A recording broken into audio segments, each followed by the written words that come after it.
네, 같이 인사해 볼까요? 샬롬 샬롬.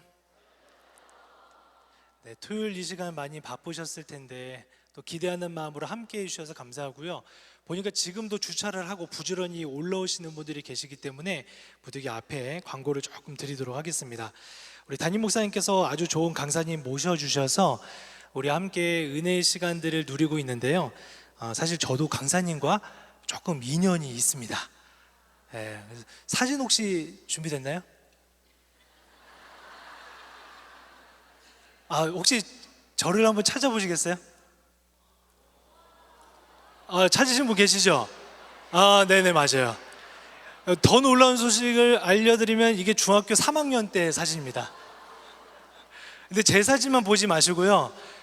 저의 위에 보면 강상 목사님이 이렇게 조금 반이 보여요. 찾으셨어요? 네네네. 제가 있고 저의 머리 위에 보면 반이 이렇게 가려져 있는데, 우리 강산 목사님께서 제가 초등학교 5학년, 6학년, 중학교 1학년, 2학년, 3학년 동안 저를 가르쳐 주셨던 전도사님이자 목사님이셨어요. 네.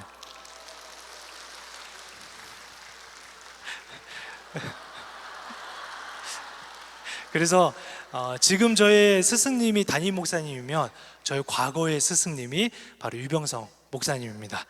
근데 제가 왜 이런 말씀드리냐면, 지난주 수요일 날 우리 담임 목사님께서 구독, 좋아요, 알림 설정을 해달라고 했는데 그 다음날 들어가다 보니까 100명밖에 안 늘었어요.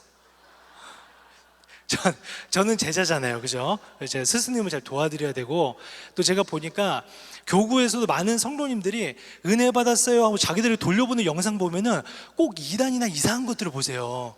저는 개인적으로 궁금한 게 왜 2단 것만 보면 은혜가 되는지, 그런 고민들이 있는데, 우리가 다른 건 잘 못해도 코로나 이후로 많은 분들이 영상들을 많이 접하게 되는데, 우리들이 뭐 전도도 못하고 다른 거 못해도 영상 같은 것들을 많이 구독하고 뭐 보게 되면 알고리즘이 떠가지고 이렇게 볼 때 알아서 뜨더라고요, 그죠? 그래서 우리 목사님이 지금 CTS에 워킹 온 더 바이블 성경의 땅 코너에 금요일 토요일마다 방영을 지금 그 유튜브 영상들이 올라가고 있습니다. 여러분, 이 시간에 여러분들 조금 함께 해주셨으면 좋겠는데 핸드폰을 꺼내보세요. 이거는 시간을 주고 해야지 될 거예요. 핸드폰을 꺼내셔서 아까 입구에서 나눠드린 유인물 보이시죠? 유인물 오른쪽 하단에 보면 QR코드가 있습니다. 제가 한 30초 정도 시간 드릴 테니까요, 카메라 대시고 거기 이렇게 딱 대시면, 그죠? 잘 못하시는 분들 계신데 옆에 분들 도와주세요. 그러면 링크가 뜹니다. 링크를 클릭하시고 들어가셔서 구독을 누르시면 됩니다. 네, 우리 동산교회 최소 2,000 이상의 구독자를 늘렸으면 좋겠습니다. 네, 제가 이렇게 이야기하고 있는 동안 많은 분들이 올라오셔서 참 감사하고요. 또 우리 목사님께서 유튜브 찍으실 때 혼자 사역하시는 것이 아니고요, 오늘 여러분들 함께 나눠드린 유인물도 사실은 사모님께서 다 직접 그리시고 촬영할 때 항상 따라다니시면서 계속 같이 사역을 하세요. 그래서 우리 사모님 함께 오셨는데요, 우리 이동희 사모님 저기 계신, 우리 박수로 함께 사모님도 잘 오셨습니다 환영하도록 하겠습니다.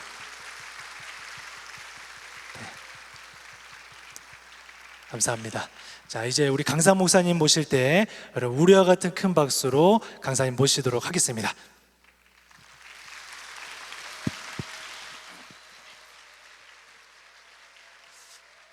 네.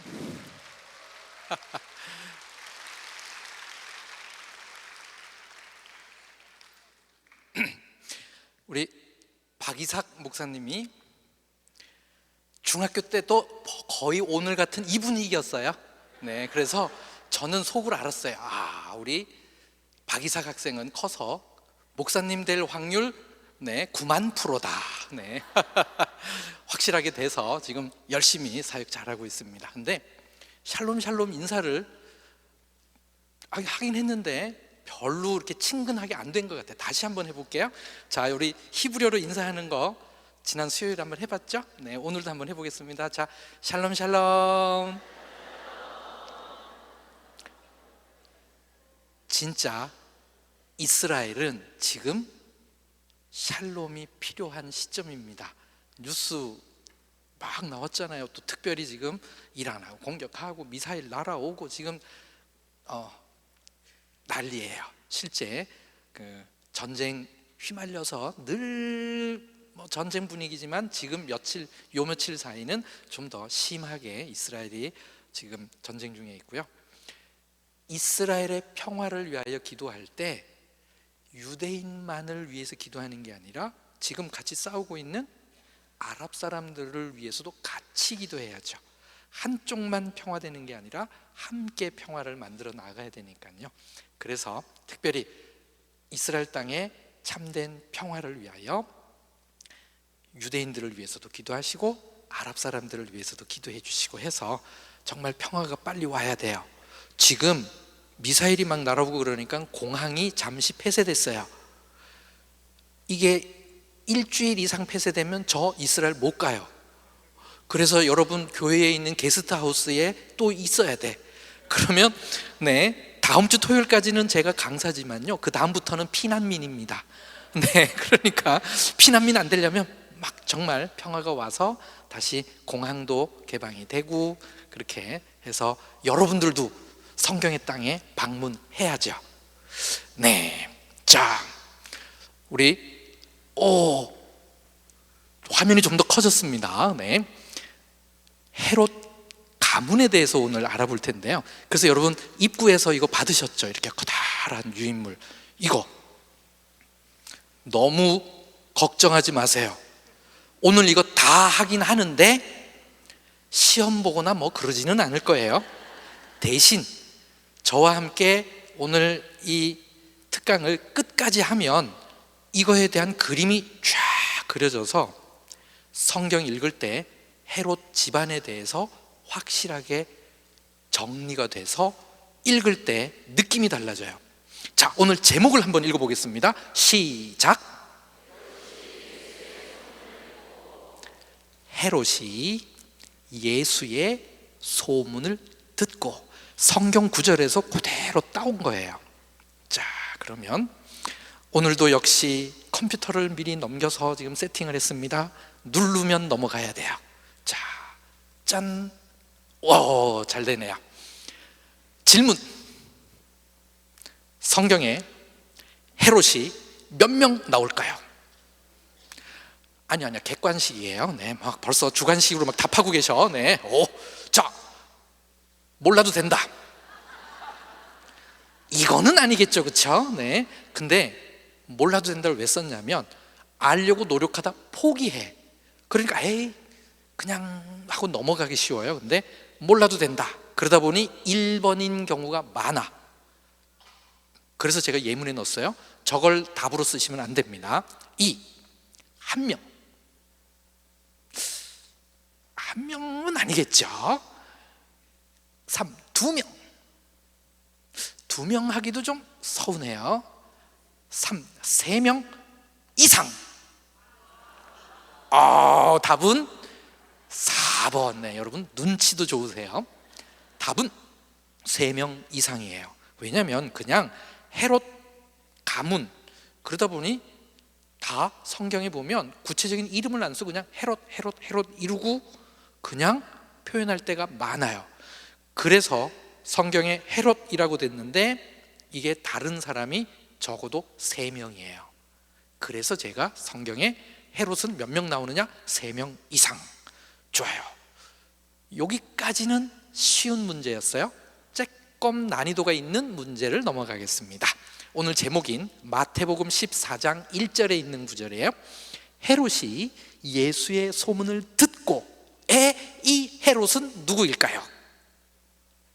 이것도 역시 객관식입니다. 자, 이제는 성경이 헤롯이 헷갈리는 게 막 이런 것 때문이에요. 자, 한번 보죠.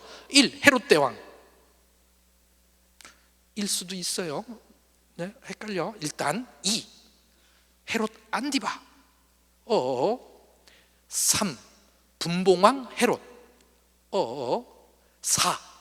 헤롯 아그리빠. 자, 정답은 뭘까요? 여러분 네. 솔직히 자신 없죠. 저 이렇게 탁 들어가니까 갑자기 저 헤롯이 누굴까? 정답은 안 가르쳐 줄 거예요.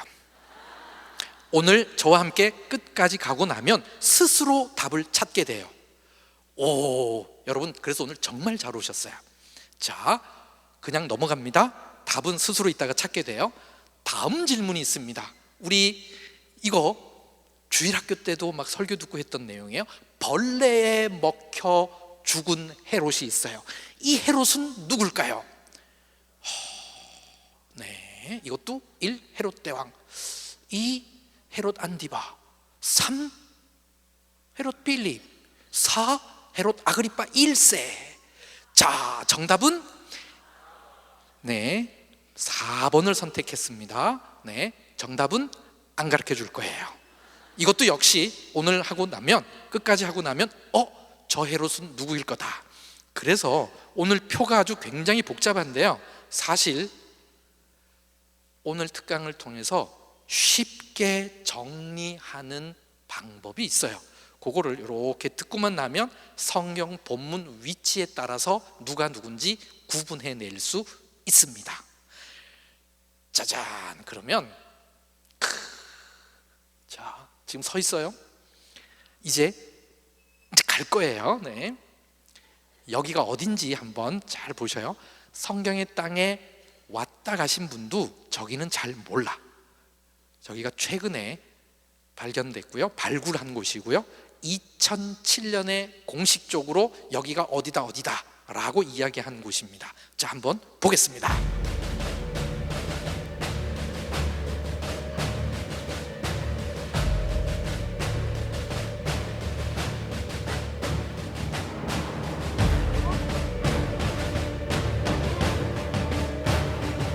자, 저기가 어디라고요? 헤로디온입니다. 헤로디온. 사실 규모가 어마어마해요. 밑에서 바라보면 저 위가 아까 같은 그런 요새예요. 저기가 헤로디온인데 2007년에 공식적으로 히브리 대학에 소속되어 있는 고고학자가 저기를 아예 에훈 넷제르라고 하는 교수님이에요. 저기가 어디다라고 발표를 했어요. 저기는, 자, 일단 헤로디온은 누가 만들었을까?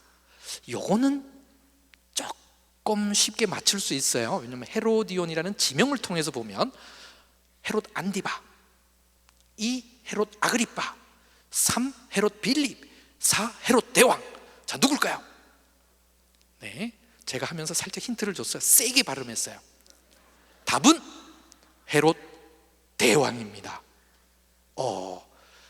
헤롯 대왕이 자기 이름을 따서 어딘가는 하나 내 이름을 붙이리라 하고 통치 기간 중에 어딘가에다가 딱 자기 이름을 둬서 33년을 통치하면서 한 군데에다가 자기 이름을 붙였는데 이게 거기에요. 자기 이름을 따서 헤로디온. 그래서 저거는 헤롯이 만들었어요. 그럼 저 헤롯이 만든 저기는 뭐냐?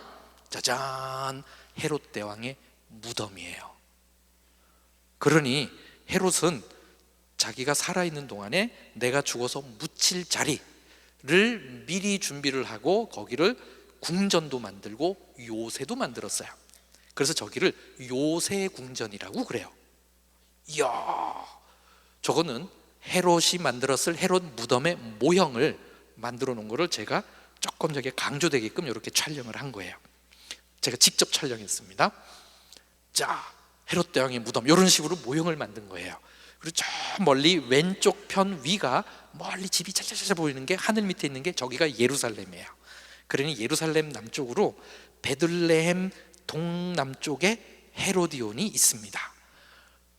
자, 옆에 헤롯 대왕의 무덤 하면서 헤롯 대왕 글씨 위에 돌들이 막 보이죠? 저기가 헤롯 대왕 무덤의 기초 자리예요.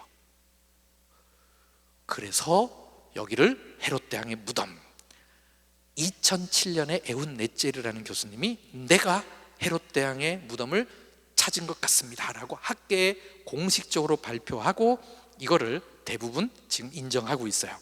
그러니 성경에 나오는 동방박사 만났던 그 헤롯 대왕의 무덤이 이제는 발굴되어 있습니다. 그래서 헤롯 가문의 중요성, 오늘 그래서 우리가 헤롯 가문을 다루는데요. 첫 번째, 헤롯 집안을 이해하는 것이 신약의 역사성을 이해하는 것과 밀접하게 연관이 있어요. 봐요, 동방박사를 만났던 그 헤롯 대왕이 묻힌 무덤을 찾았으니까요. 심지어는 헤롯 대왕의 무덤으로 추정되는 석관 조각까지 찾았어요. 왜냐하면 정말 특별하게 제작된 거니까 어쩌면 헤롯 대왕의 석관의 일부일 수 있어요.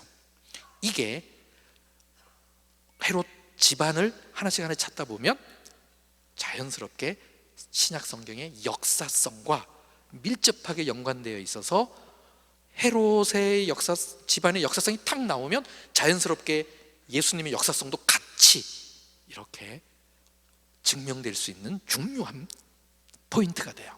두 번째, 그러니 헤롯 집안이 어떻게 움직이고 뭘 하고 어떻게 나누어서 다스리고 이거를 이해하는 게 신약 성경의 질을 이해하는 것과도 밀접하게 연관되어 있어요.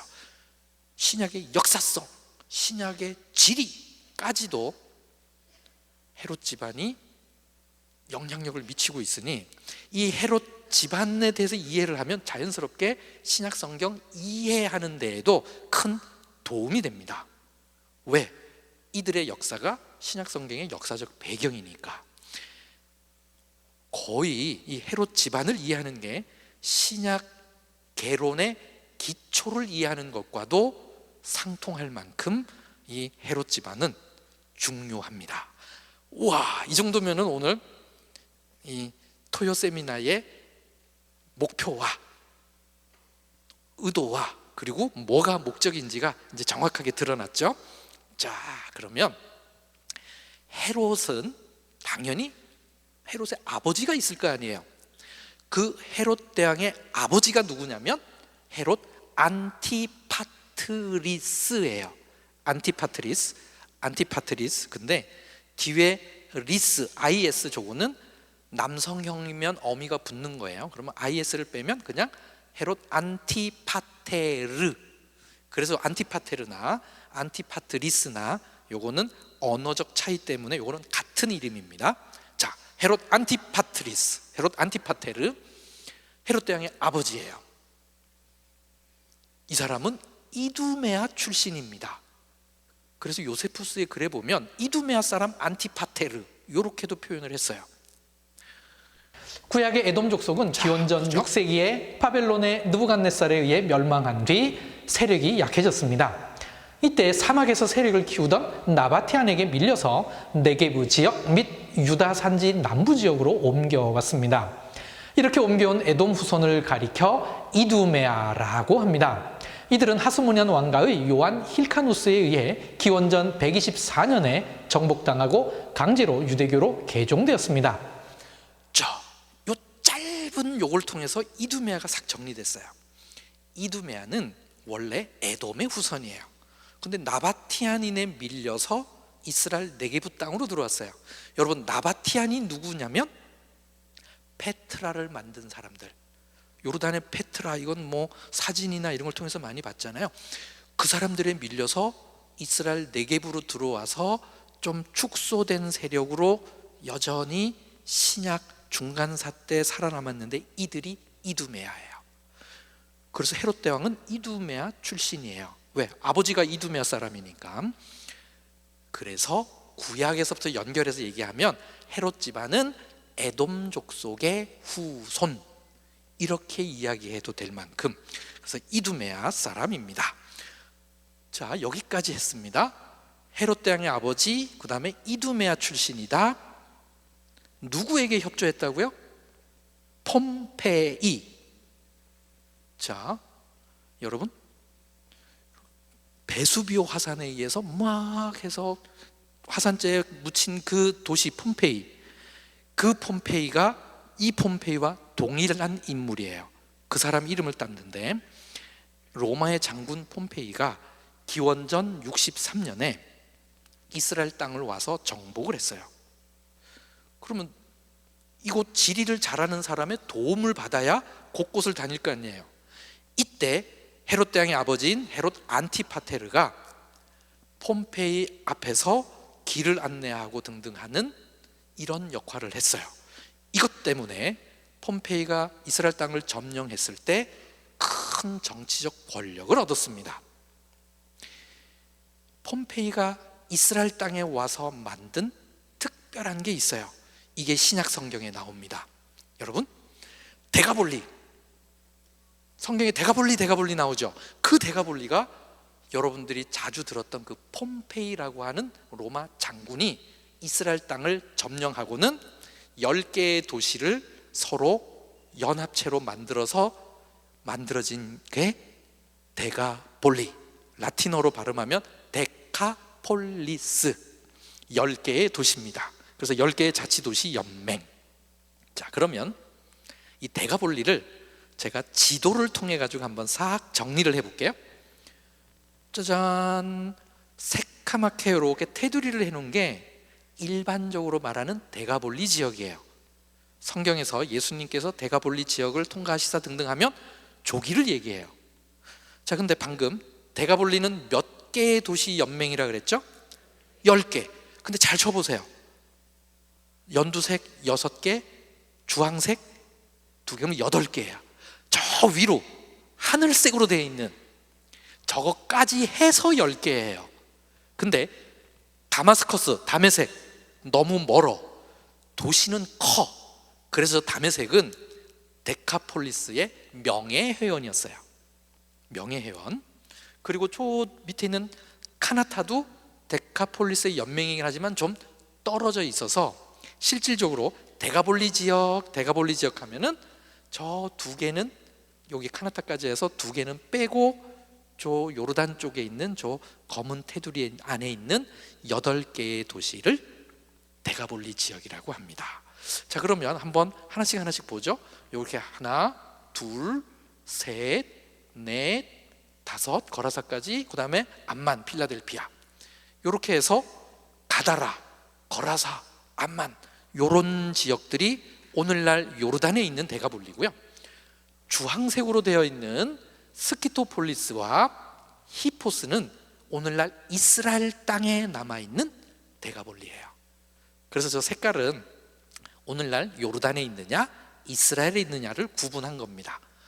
자, 근데 신기한 거는 저 히포스가 바로 갈릴리 해변 옆에 있어요. 바로 갈릴리 해변 옆에. 그러면서 히포스는 헬라어, 그래서 라틴어로는 히포스라고 불렸고요, 아람어와 히브리어는 수시타라고 불렸어요. 그러니까 현지 사람들은 주로 수시타, 로마와 이런 헬라 쪽에서 온 사람들은 히포스. 그래서 사실 둘은 같은 지명입니다. 저기가 또 2023년에 개장한 국립공원이에요. 너무 최근에. 그러니 이거는 저기를 가본 한국 분들은 몇 명 없어요. 코로나 때인 2023년에 개장했으니까. 제가 이 부분을 또 짧게 한번, 저 위에 말 이렇게 서 있잖아요. 저게 연관이 있는 거예요. 자, 한번 보겠습니다. 수시타는 아람어로 말이라는 뜻입니다. 이곳에서 저 언덕까지 올라가는 이 능선이 마치 말 목 모양 혹은 말 안장 모양과도 같다고 해서 붙여진 이름입니다. 헬라어로는 히포스라고 합니다. 이곳은 2023년 3월 29일에 일반인에게 공개된 이스라엘 국립공원입니다. 아주 따끈따끈한 곳이죠. 이 수시타는 갈릴리 해변 바로 옆에 있는 데가볼리의 한 일원이었는데요. 즉 갈릴리에서 가장 가까운 데가볼리였던 것이죠. 그렇다면 예수님께서는 이곳을 방문하셨을까요? 아마도 직접 방문하시진 않으셨을지라도 이 근처를 지나가셨을 가능성이 높습니다. 이곳 사람들은 예수님에 대하여 이미 들어서 알고 있었을 텐데요. 그 이유는 마가복음 5장 20절 때문입니다. 군대 귀신 들린 사람이 이 일을 데가볼리에 전하자 사람들이 놀랬다고 했습니다. 제 뒤쪽으로 뾰족한 봉우리가 보이고 있는데요. 저건 너머가 쿠루시입니다. 예수님께서 군대 귀신 들린 사람을 치료해 준 곳으로 추정되는 곳입니다. 자, 방금 저거 하면서 언덕 뒤로 뭐 파란 물이 보이죠. 저게 갈릴리예요. 세상에, 데가볼리가 어디 멀리 떨어져 있는 줄 알았는데 바로 갈릴리 옆에까지 와 있었던 게 데가볼리예요. 그러면 군대 귀신 들린 사람이 자기 치료받았다는 걸 바로 옆에 있는 사람한테 얘기하는 게 바로 그 옆이 뭐였느냐? 데가볼리예요. 그러니 그쪽으로 소문이 금방 날 수밖에 없는 지리적인 구조가 있었습니다. 자, 그래서 요거를 한번 보죠. 저 히포스 바로 옆에 군대 귀신 치료, 여러분들의 성경 지식을 한번 또 다시 한번 짚어볼게요. 군대 귀신을 치료해 준 데가 어디죠? 저 뒤에 방금 뭐라 그런 것 같은데? 거라사. 잘했어요. 근데 거라사는 마가복음과 누가복음의 거라사라고 그래요. 마태복음에는 뭐라고 나올까요? 이렇게 뭔가 지리를 들어가다 보면 뭔가 어려운 게 봉착되니까 그 다음부터 아예 어려워 그랬던 거예요. 요거를 지금 풀어드릴게요. 군대 귀신 들린 사람은 마태복음 8장 28절에 보면 가다라 지방에서 치료해 주셨대요. 그럼 아까 데가볼리에 가다라가 있었죠. 지금 저기 가다라 보이잖아요. 야르묵강 밑에 저기. 그래서 히포스까지 포함해서 예수님 당시 때 저기를 가다라 지방이라고 불렀어요. 그러니까 마태복음에 표현한 대로 예수님의 군대 귀신 치료해 준 거는 가다라 지방에서 있었던 게 맞아요. 근데 마가복음과 누가복음에는 거라사 이내 지방에, 거라사 이내 땅에서 군대 귀신 들린 사람을 치료해 줬대요. 그래서 성경 꼬집기를 좋아하는 사람들은 봐라, 하나는 가다라, 하나는 거라사, 서로 틀리지 않냐. 그러니 성경 기록 이거는 뭔가 문제가 있어, 이렇게 얘기하는데요. 잘 보세요. 제가 빨간색으로 강조해 놨잖아요. 거라사 이내 지방, 거라사 이내 땅. 이게 뭔 이제 뭔가 감이 왔어. 저 밑에 거라사에 있는 사람이 저기로 이사 가서 사는 거예요. 그래서 가다라라는 지방 안에 좀 더 큰 데가볼리인 거라사에서 이사해 온 사람들만 모여 사는 장소가 있었던 거예요. 거기를 거라사 이내 마을, 거라사 이내 땅, 거라사 이내 지방이라고 할 수 있죠. 근데 행정적으로는 뭐예요? 가다라 지방이에요. 그냥 한국을 비교를 한다면 대전은 대전이라고 부를 수 있어요. 근데 대전보다 더 큰 부산에서 온 사람들이 대전의 어느 한 구석에 살고 있으면 부산 사람의 마을, 부산 사람들의 땅 말할 수 있잖아요. 근데 지리적으로는 대전인 거죠. 딱 성경에 그런 모습으로 기록되어 있는 거예요. 그러니 마태복음과 마가복음, 누가복음이 서로 틀린 게 아니라 서로 상호 보완적인 설명이었던 거죠. 이야, 저런 데가볼리를 만드는데 폼페이가 저거를 만들었다 그랬어요. 그러면 헤롯 대왕의 아버지 헤롯 안티파테르는 폼페이를 옆에서 돕고 등등 했으니 저런 거 만들어지고 할 때 어떻게 했을까요? 옆에서 뭔가 도와주고 하면서 관여를 했을 거예요. 이야, 지금 헤롯 대왕의 아버지 안티파테르, 이두메아 출신, 폼페이에게 협조해서 정치적 권력을 획득했다. 성경에 이 사람 이름이 나옵니다. 아니, 성경에 헤롯 대왕 아버지 이름이 나왔다고요? 나옵니다. 사도행전 23장 31절입니다.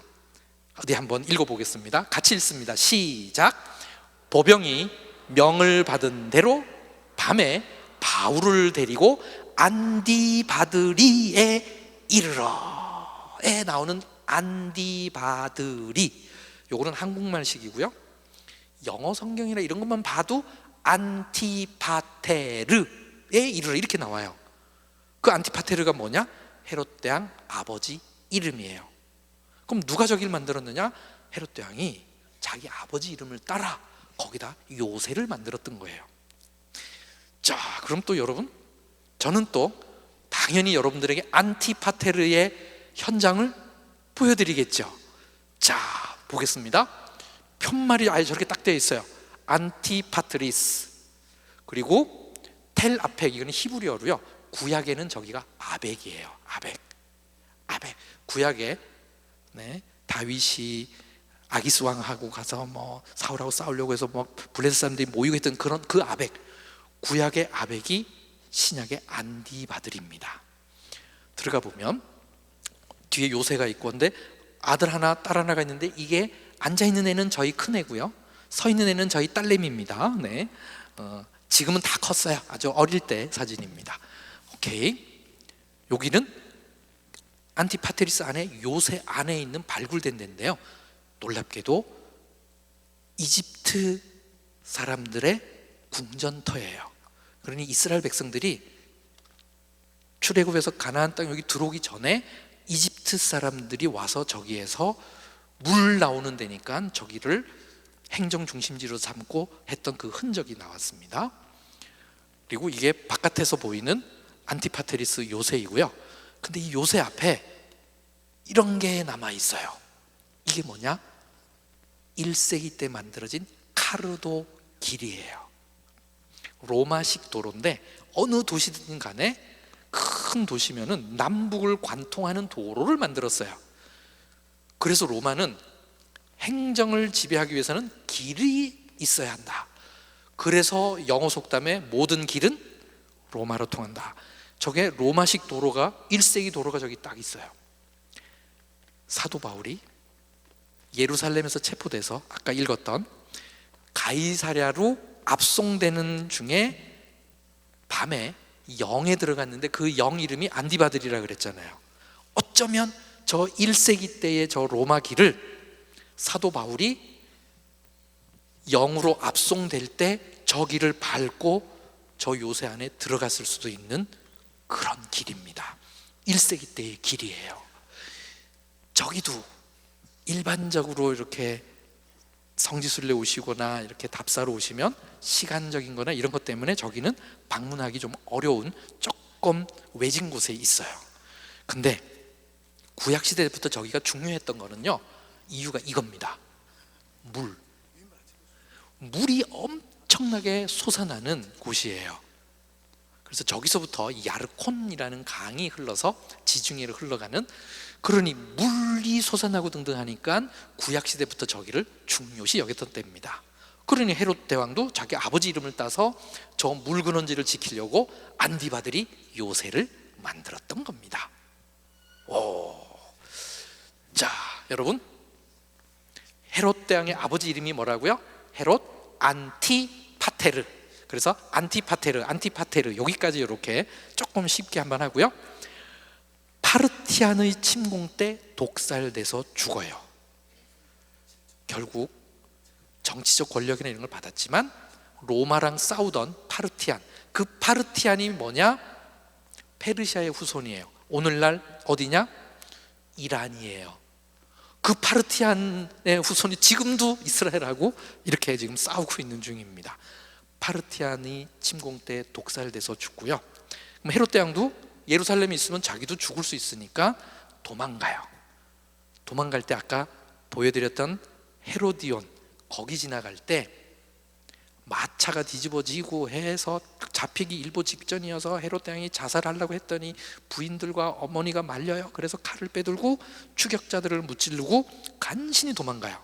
그래서 헤롯 대왕이 내가 여기서 탈출에 성공하면 오늘 죽을 줄 아는 곳에서 다시 살아났으니 여기를 내 무덤으로 삼으리라. 그렇게 해서 헤로디온을 거기다 만들었고요. 여기 헤로디온에서 탈출해서 어디로 갔느냐? 마사다로 가서 거기에서 재기를 노리고, 그래서 돌아 결국은 로마에 가서 왕으로 임명받고 파르티안을 몰아내고 유대인의 왕이 된 거예요. 헤롯 대왕의 아버지, 성경에 안디바들이라는 이름 하나로 딱 나오지만 그 배경 속에 이렇게 여러 군데에 헤롯 대왕 아버지가 영향력을 미쳤습니다. 아니 지금 거의 30분 동안 헤롯 대왕 아버지 얘기를 했어요. 근데 다음부터는 조금씩 이제 빨라져요. 한 대씩 이렇게 하니까 헤롯 대왕 아버지 때 이야기를 했는데, 왜 그러느냐? 헤롯 집안이 어떻게 하다가 유대인의 왕까지 됐느냐? 그거를 이해하는 데는 이 인물을 이해하지 않으면 어떻게 헤롯이 왕이 됐는지를 알 수가 없는 거예요. 그래서 헤롯 대왕 아버지 얘기를 조금 길게 해드렸습니다. 자, 그러면 이제 드디어 표를 한번 들어가 보겠습니다. 그래서 안티파테르 1세. 그래서 안티파테르 사도행전 23장 31절. 부인이 있습니다. 부인은 키프로스, 영어식으로 발음하면 사이프러스.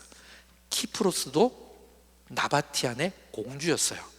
아까 나바티안 페트라를 만들었던 그 나바티안, 거기에 공주였는데 헤롯 대왕은 자기 아버지 이름을 따서도 요새를 만들었으니 엄마 이름을 따서도 요새 만드는 게 있겠죠? 있어요. 충분히 그거는 생각해보잖아요. 아빠 이름을 땄으니 엄마 이름도 땄겠죠. 거기는 찝차로 올라가는 데인데요, 제가 직접 올라가 봤습니다. 저 앞으로 저 길 저기 꽤 저기 높아요. 자, 키프로스 요새. 자, 여러분 올라가 보겠습니다.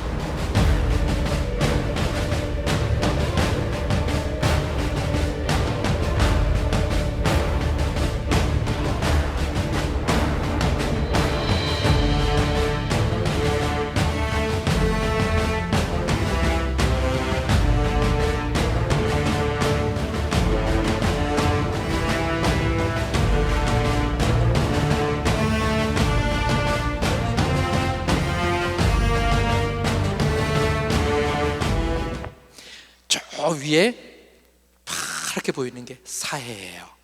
우리 조금 전에 대가볼리 하면서는 갈릴리 봤는데 키프로스 요새 하면서는 사해를 봤고요. 왼쪽 편으로 집들이 많이 있는 게 저기가 여리고예요. 이렇게 높은 데서 보니까 여리고하고 사해가 아주 가까운 게 보이죠. 그리고 여리고에 보면 건물 하나 큰 거 있어요. 저기가 순례객들이 오면 들어가는 호텔, 오아시스라는 호텔입니다. 여리고와 사해가 내려다 보이는 바로 그 위에 키프로스라는 요새를 만들었어요. 왜? 저기가 교통로로 아주 중요한 곳이니까 헤롯 대왕이 자기 엄마 이름을 따서 거기다가 요새를 만들었던 겁니다. 자, 그러면 벌써 표 둘 갔어요. 헤롯 대왕의 형제들 중에는 자, 파사엘 형이에요. 근데 성경에는 안 나오지만 요세푸스의 유대 고대사와 유대 전쟁사에는 이 형 얘기가 많이 나와요. 이 형이 굉장히 용맹했는데 잘 보세요. 기원전 40년에 죽어요. 그렇죠? 기원전 40년. 아버지가 독살되고 3년 뒤에 죽습니다. 예루살렘에 다윈 망대라고 큰 요새 흔적이 있는데 그게 헤롯 대왕이 만든 건물터 위에 만들었어요. 거기에 헤롯 대왕이 자기 형 이름을 딴 망대가 있었어요. 그래서 저게 파사엘 망대 흔적입니다. 그래서 실제로 저기를 지금도 전문적으로는 저 망대를 파사엘 망대 그러는데 그게 누구다? 헤롯 대왕의 형이에요. 제가 헤롯 집안의 역사가 신약 성경의 역사성과 연관이 있다 그랬잖아요. 이처럼 실제 저 집안과 관련되어진 고고학 흔적들이 여기저기에서 나와요. 오케이. 그리고 드디어 헤롯 대왕. 근데 빨간색으로 테두리까지 했어요. 이거는 왕이었기 때문에 기원전 37년에서 기원전 4년에 죽었습니다. 이거는 이제 요세푸스의 글과 고고학적인 걸 다 감안해서 헤롯이 죽은 거는 기원전 4년으로 봅니다. 근데요, 많은 부분들이 헤롯 그러면 전부 다 이 사람을 생각해요. 동방박사 만나고 했던 그 사람, 예수님이 태어날 때 있었던 그 사람. 근데 이 사람은 성경에 아주 조금 나옵니다. 예수님 태어나는 본문에만 나오는 사람이 이 사람이에요. 그 이외에는 헤롯 대왕은 안 나와요. 그러니 성경에는 오히려 헤롯 대왕은 조금 나온다. 근데 왜 이 사람을 대왕이라고 하느냐? 나중에 조금 있다가 분봉왕이 나올 거예요.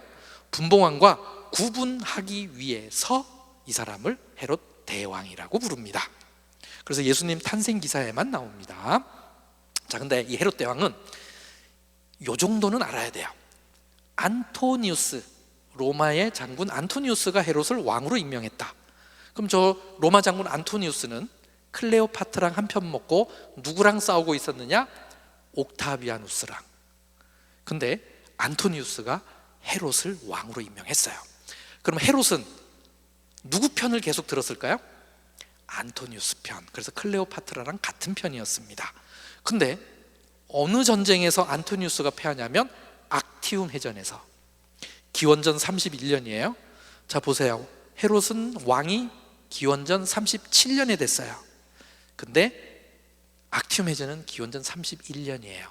6년 만에 최대의 정치적 위기가 왔습니다. 왜?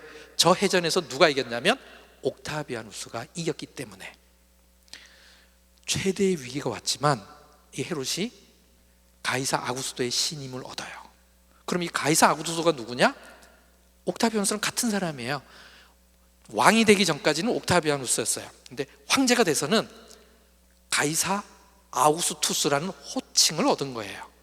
그래서 가이사 아구스도, 성경에 나오는 가이사 아구스도가 옥타비아누스랑 둘이 같은 인물이다. 자, 어떻게 신임을 얻었느냐? 이거는 악티움 해전이 딱 끝나고 옥타비아누스가 로두스 섬에 딱 왔을 때 헤롯이 배를 타고 거기까지 찾아가요. 가서는 혼자 가지 않고 경호원도 데리고 가요. 가가지고는 황제 앞에 당당하게 가서는 왕관 탁 내려놓고 칼도 딱 내려놓고, 그리고는 이렇게 말해요. 나는 누구누구인데 패장 안토니우스 편에 끝까지 섰습니다. 내가 나의 친구에게 충심적으로 클레오파트라랑 헤어지라고 그렇게 권했지만 그는 끝끝내 헤어지지 않고 황제와 맞서 싸웠습니다. 나는 비록 이 결정이 잘못된 걸 알았지만 내 친구와의 신의를 저버릴 수 없었기에 끝까지 안토니우스 편에 들었습니다. 내 선택에 책임을 지겠습니다. 이거는 가이사 아구스도, 즉 옥타비아누스를 감동시킨 거예요. 전부 다 나와가지고 핑계만 대는데 헤롯은 핑계가 아니라 자기는 친구와의 신뢰가 더 중요하기 때문에 끝까지 패장편에 섰다. 그래서 이제 그 책임을 지겠다. 나를 죽이시오. 이렇게 나오니 황제가 이 사람은 죽이기 아깝다. 내가 이 사람을 믿어주면 이 사람은 절대 나를 배반하지 않을 거다 해서 다시 유대인의 왕을 시켜주면서 신임을 해줍니다. 이게 요때 신임을 못 얻었으면 헤롯 대왕은 그때 아마 죽었을 거예요. 그렇지 않고 살아남아서 결국 예수님 태어날 때까지도 이 헤롯이 유대의 왕이 되었습니다. 자, 그러면 여러분 성경에 가이사랴 나오잖아요.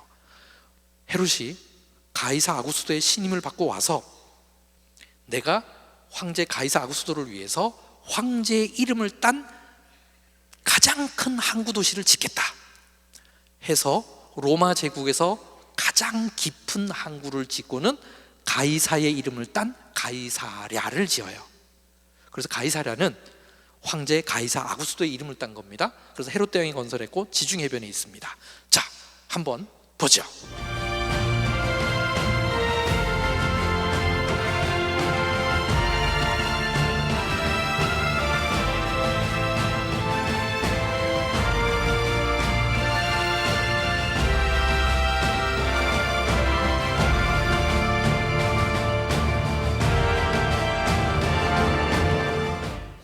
저 계단 위에 황제를 위한 신전이 있었고요. 가이사 아구스도를 위한 신전, 그리고 주피터 신전을 저기다 짓고, 그때 그 흔적들이 지금도 남아있고, 저 흔적 위에다 비잔틴 교회를 지었고, 그리고 십자군이 교회 지었어요.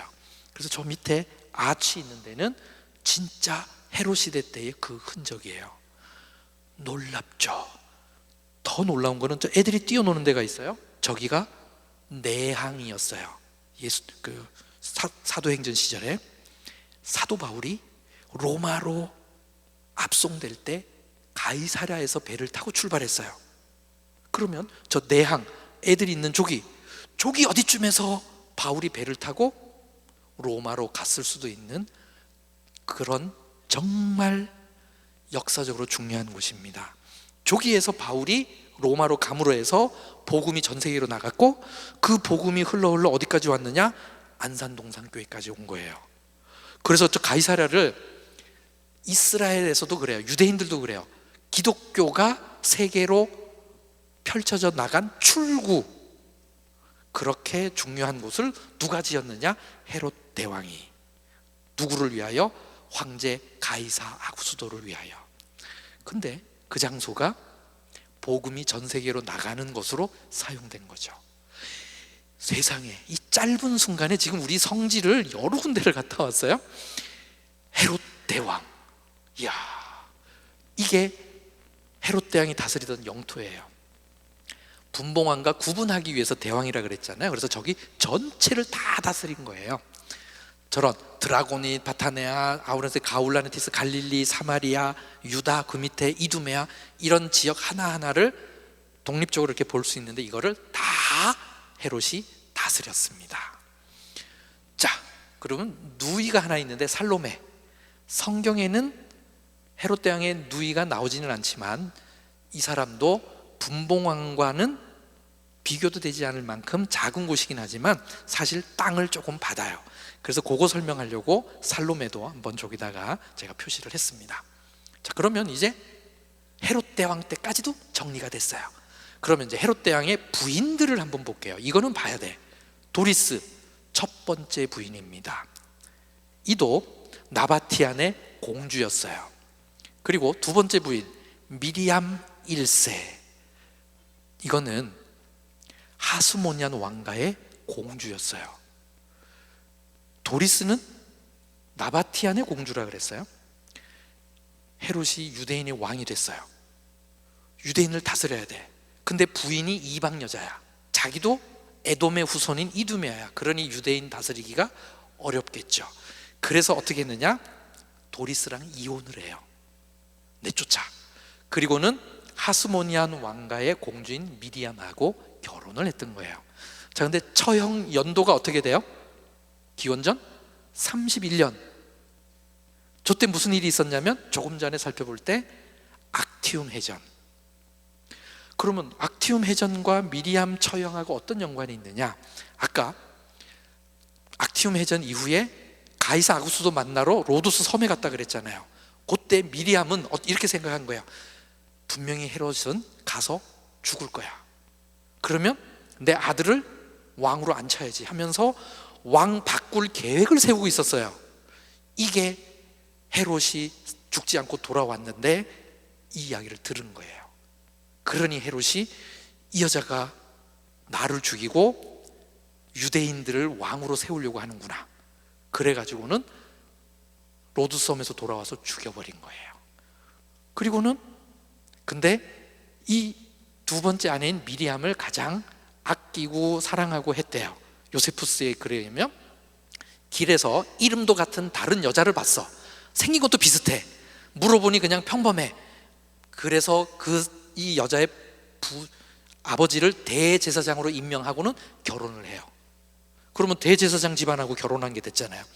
근데 미리암라는 이름도 같았어요. 그리고 또 다른 부인 말타케라는 부인은 사마리아의 돈 많은 귀족이고, 그리고 클레오파트라, 이집트의 클레오파트라랑 이름만 같은 거예요. 여기는 예루살렘의 돈 많은 부유한 귀족이었습니다. 총 부인은 총 10명 있었어요. 그 중에 중요한 사람만 저기다 뽑아왔습니다. 그럼 첫 번째 부인이 도리스니까 도리스에서 태어난 아들이 뭘까요? 장자예요. 근데 이름이 어때요? 아버지 안티파테르랑 이름이 같은 애요. 여러분, 옛날에는 아버지의 이름을 큰아들이 가져가고 큰아들의 아들의 이름이 이렇게 가고 같은 이름이 계속 내려가거나 아니면 그 다음 때로 내려가거나 할아버지 이름을 쓰거나 종종 같은 이름을 씁니다. 그래서 안티파테르가 장자이다 보니 자기 아버지 이름을 그대로 붙였던 거예요. 근데 처형을 보시면 기원전 4년이에요. 헤롯 대왕이 죽기 직전에 자기 장자도 죽여요. 왜? 도리스하고 첫 번째 부인이 한번 쫓겨났다가 다시 왔잖아요. 그래서 이 아들이 자기 아버지를 빨리 죽이려고 한다고 하는 거를 들었어. 자, 요거는 요 다음 아들들을 보면 이해가 돼요. 미리암이 처형을 시켰습니다.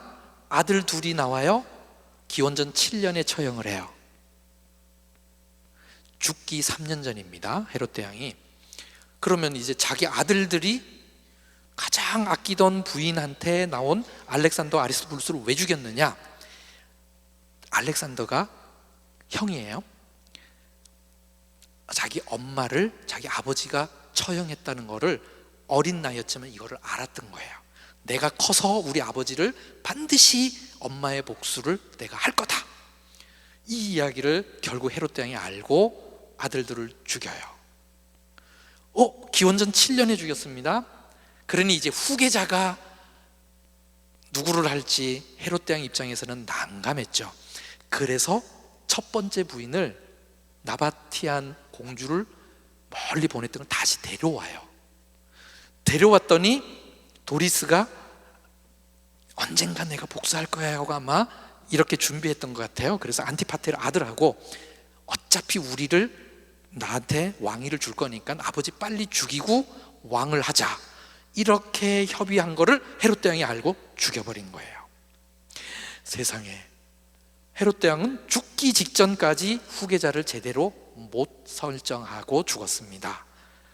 그러면 미리암 2세에게서 난 빌립은 헤로디아의 전 남편이에요. 이 이야기는 이제 분봉왕 하면서 한 번 더 하기로 하고요. 드디어 이제 분봉왕이 나오는데 죽기 직전에 누구를 후계자로 할 것인가 계속 유언장에다 이렇게 쓰다가 결국 누구가 후계자다 이런 거를 로마에 인정받지 못한 상태로 죽었어요. 아들이 3명 있습니다. 아켈라오와 안디바와 빌립. 여기는 빨간색으로 했죠. 이 3명이 결국 분봉왕이 되는 거예요. 그래서 아켈라오, 안디바, 빌립. 예수님 순환기사에 나오는 게 안디바로 성경에 가장 많이 나오는 헤롯이 이 사람이에요. 그래서 이 분봉왕들은 제가 한번 분봉왕이란 게 뭔지 따로 한번 설명을 해보겠습니다. 헤롯 대왕은 혼자서 다 다스렸어요. 근데 아직 로마로부터 후계자가 누구다라는 걸 이렇게 확실하게 임명하지 못한 상태로 죽었습니다. 그래서 로마가 누구를 왕으로 임명하지 않고는 그 3명에게 골고루 나누어 주고 너네가 한번 통치를 해봐라. 잘하는 사람에게 아버지의 대를 이어 왕을 세워줄게. 이렇게 한 거예요. 첫 번째, 아켈라오라는 사람한테는 아켈라오, 에트나르케스라는 헬라어로 표현할 수 있어요. 이런 호칭을 주고는 나라의 반을 줬습니다. 그래서 버금왕이라고 표현했어요. 오늘날 성경 말고요, 옛날 성경에 보면 버금왕이라는 걸로 번역되어 있었어요. 근데 오늘날 성경은, 자, 마태복음 2장 22절 같이 읽어보겠습니다. 시작. 그러나 아켈라오가 그의 아버지 헤롯을 이어 유대의 임금됨을 듣고 거기로 가기를 무서워하더니 꿈에 지시하심을 받아 갈릴리 지방으로 떠나가. 여기에 나오는 아켈라오, 유대의 임금, 이게 헬라어로 에트나르케스예요. 즉 나라의 반을 다스리는. 그러니 왕보다는 조금 아래, 그래서 버금왕. 한국말 성경은 지금 임금 이렇게 번역을 했어요. 그러면 다스리던 데는 사마리아와 유다와 이두메아예요. 유다, 중요한 유다를 다스리고 했으니까, 그래서 이거를 2분의 1을 다스린다. 자, 이건 한번 보겠습니다. 헤롯 대왕의 아들 중에 아켈라오가 유일하게 자신의 이름을 딴 도시를 지었습니다. 그는 여리고 북쪽에다가 아켈라이스를 지었습니다. 제 뒤로 보이는 저 망대가 아켈라오가 지은 것으로 추정되는 망대입니다. 아켈라오가 자기 이름을 따서 아켈라이스라는 도시를 만들었어요. 여리고 위에다가. 헤롯은 헤롯 자신의 이름을 따서 요새 궁전을 만들었다 그랬잖아요. 헤롯조차도 자기 이름을 딴 도시를 안 만들었는데, 아켈라오는 나는 우리 아버지보다 더 할 거야 해서는 자기 이름을 딴 도시를 만든 거예요. 그 흔적이, 자 보세요, 이거 유대인들의 정결 예식탕 발굴된 거고요. 저 뒤는 요단 골짜기고 뒤는 요르단 땅이에요. 그러니까 여리고 위쪽이다 보니까 저런 게 같이 보입니다. 그리고 아켈라이스 도시의 흔적이고요. 그리고 저기에 엄청나게 큰 여행자를 위한 숙소가 발굴되었어요. 길이가 150m, 90m, 130m, 80m 이런 직사각형의 큰 숙소를 만들었는데, 어쩌면 예수님께서 12살에 갈릴리에서 예루살렘에 와서 성전에서 들었다가 가는 길에 예수님이 없는 걸 보고 다시 돌아가서 성전에서 만난 사건이 있잖아요. 그때 예수님과 예수님 가족이 지나가면서 여기에 머물렀을 수 있어요. 아켈라오가 만든 아켈라이스 흔적. 세상에 성경에 나오는 그 아켈라오, 그 사람이 만든 흔적이 지금 발굴되어 있습니다. 자, 안디밥, 용어가 달라요. 헬라어가 테트라르케스. 그래서 나라의 4분의 1을 다스린 거예요. 아까는 아켈라오는 2분의 1, 나머지 2분의 1을 안디바와 빌립이 나누어 다스리는 거예요. 그래서 성경에 안디바와 빌립만 분봉왕이라고 그러고요, 아켈라오는 아까처럼 임금 혹은 버금왕이라고 하는 겁니다. 자, 안디바의 영토는 요단 건너 베레아 지역과 분봉왕 안디바가 다스리는 게 갈릴리 쪽이었어요. 그래서 두 군데를 다스렸습니다. 갈릴리와 안디바. 아켈라오 땅에 비해서는 땅이 많이 좁죠.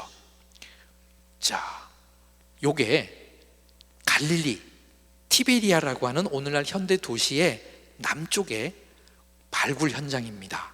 저기도 아직 길이 없어서 순례객들이 가기에는 좀 어려운데, 그래도 저길 가서 제가 드론으로 촬영을 했습니다. 자, 한번 보겠습니다.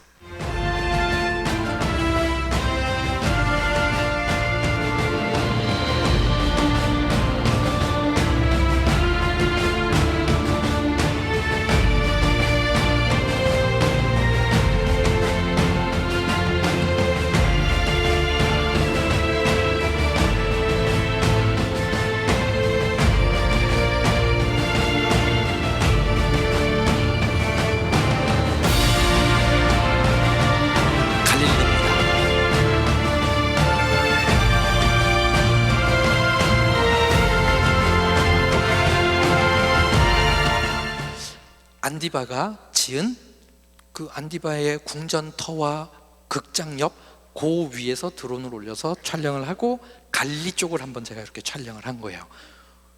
저기에서 갈릴리를 바라보며 자신의 궁전을 만들었던 것 같아요. 분봉왕의 안디바의 흔적, 안디바가 지은 티베리아의 흔적도 발굴되어 있고요, 아까 아켈라오의 흔적도 있고요. 자, 이제 세 번째 분봉왕 테트라르케스, 마지막 4분의 1을 다스렸습니다.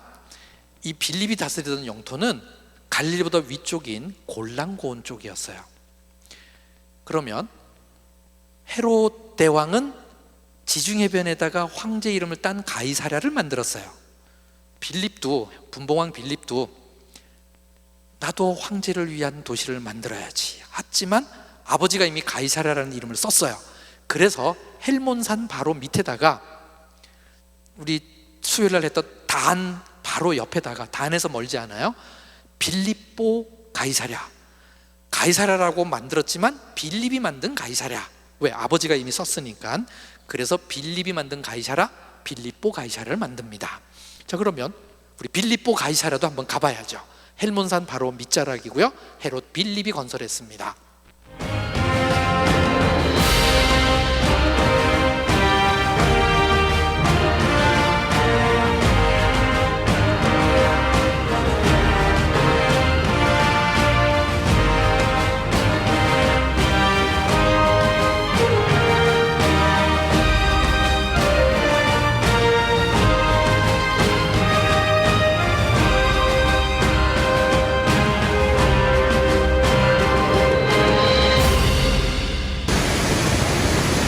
이거는 실제 폭포를 촬영하는 거예요. 빌립보 가이사랴 폭포.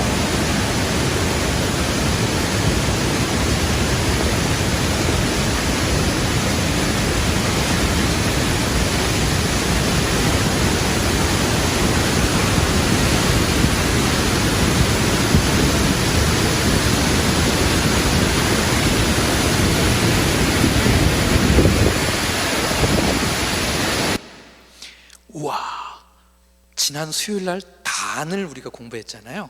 단이 요단강 발원지 첫 번째고요, 조기가 두 번째입니다. 아까 저물이 다 요단강으로 들어가는 거예요. 그리고 아까 동굴 앞에 뭘 막 발굴했잖아요. 세상에, 저것도 코로나 때 발굴한 겁니다. 그러니 코로나 이전에 와서 이렇게 다 갔어도 지금은 그 모양이 또 달라진 거예요. 세상에, 여러분들이 요단강의 두 번째 발원지까지 봤어요. 근데 그게 헤롯 빌립이 만든 빌립보 가이사랴라고 성경에 나옵니다. 현지 지명은 바니아스라 그래요. 자, 세 명의 왕이 나라 땅 하나를 나누어 다스렸어요. 한 명은 2분의 1, 나머지는 4분의 1, 4분의 1. 그래서 아켈라오는 기원전 4년부터 기원전 6년에 폐위가 돼요. 왜? 아까 도시도 만들고 이런 식으로 해서 너무 폭정을 하자 백성들이 로마 황제에다가 고소를 해서 황제가 왕위에서 폐위시켰어요. 그리고는 이 자리를 로마 총독이 다스리게 해요. 성경에 나오는 빌라도니, 벨릭스니 이런 게 바로 아켈라오가 다스리던 데를 와서 대신 통치한 거예요. 그래서 로마 총독이 옵니다. 그 다음에 헤롯 빌립이 기원 후 34년에 죽어요. 아켈라오는 폐위, 이 사람은 자연스럽게 자연사를 합니다. 자, 그러면 누군가가 빌립의 땅에 대신 들어가야 되잖아요. 아켈라오는 폐위돼서 총독이 왔고, 그런데 그 빌립의 땅에 들어간 사람이 누구냐면은 아그리빠 1세예요. 헤롯 아그리빠 1세. 이 사람은 정말 특별한 사람이에요. 티베리우스 황제 때 있었고요. 티베리우스 황제가 기원 후 37년에 죽어요. 근데 언제 아그리빠 1세가 왕이 됐냐면 봐요. 37년이죠. 뭔가 연관이 있어요. 가이우스, 이 사람이 37년에 황제가 돼요. 자, 이거는 스토리가 어떻게 되냐면 아그리빠 1세는 미리암 1세에서 난 아리스토블루스의 아들이에요. 근데 저 기원전 7년에 헤롯 대왕이 자기 아들을 죽였잖아요. 그때 이미 아그리빠 1세가 태어나 있었어요. 그러니까 헤롯 대왕이 자기 손주를 고아로 만들어서 불쌍하기도 하니 이 손주를 로마에다 조기 유학을 보냈던 거예요. 그래서 아그리빠 1세는 일찍부터 자기 아버지가 죽고 그러자 로마에 와서 자랍니다. 누구랑 같이 자랐느냐? 가이우스 황제랑 같이 자라요. 아직 황제가 되기 전에. 그때는 저 가이우스 황제가 황제가 되기 전에 불리던 별명이 뭐냐? 칼리굴라예요. 칼리굴라는 사람이 이 사람이에요. 어느 날 가이우스, 즉 칼리굴라하고 아그리빠 1세가 말을 타고 마차를 타면서 지나가면서 막 둘이 이야기했어요. 야, 너네 아버지 티베리우스가 빨리 죽어야 네가 황제가 될 텐데 하면서, 그러니 이 가이우스가 맞아, 빨리 우리 아버지가 죽어야 내가 황제가 되는데 하는 얘기를 하는 거를 앞에서 말을 몰던 사람이 듣고 황제 티베리우스에게 고자질을 해요. 그래서 황제가 화가 나서 아그리빠 1세를 감옥에다 가둬요. 그리고는 사형온도.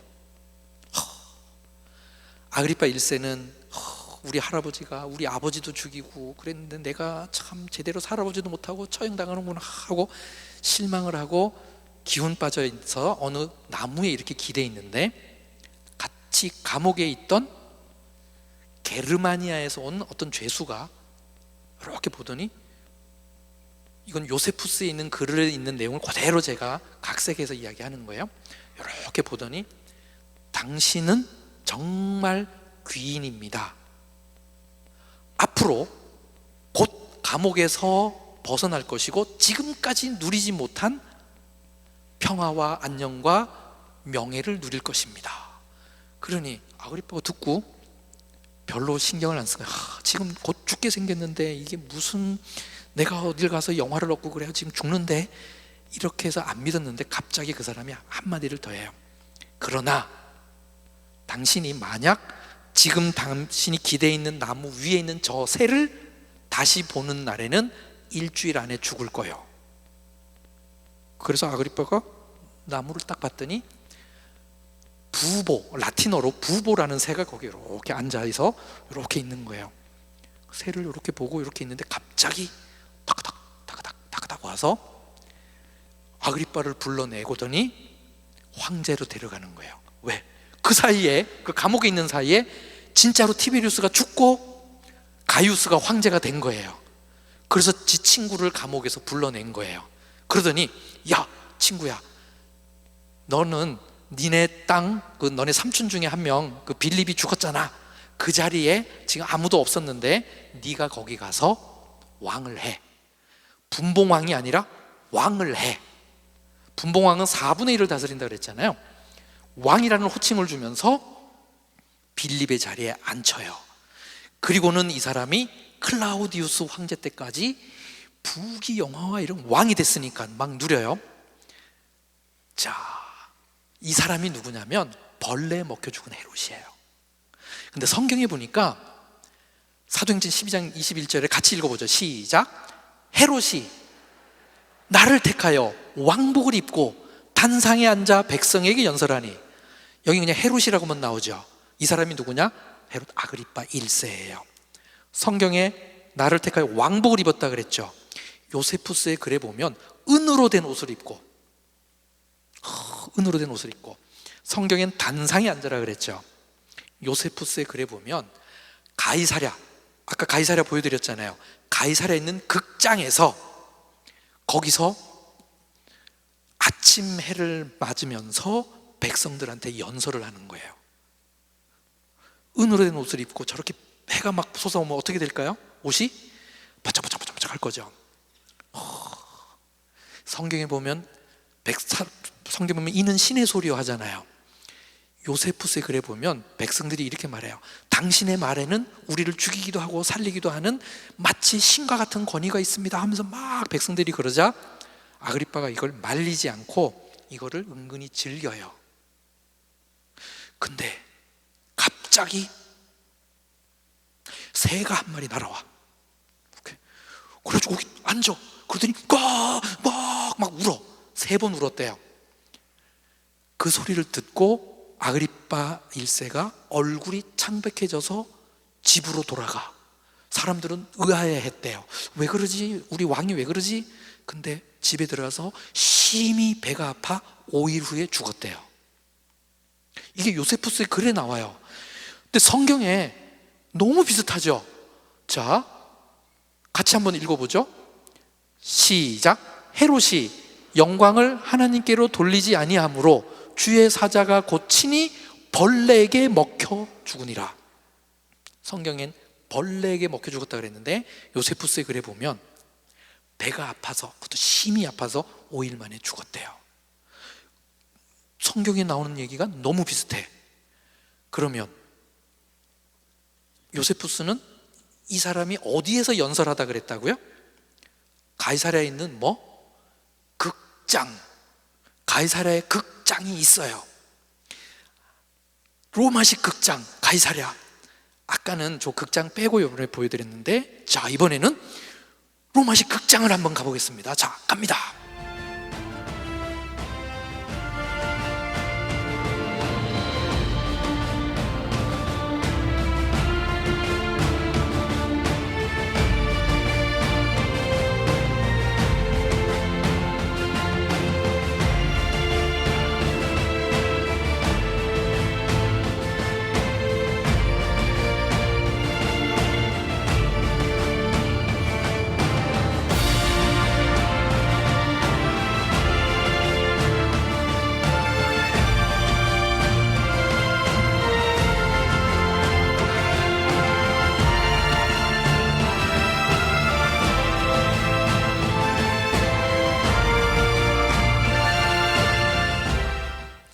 저 극장이 4,000석 규모예요.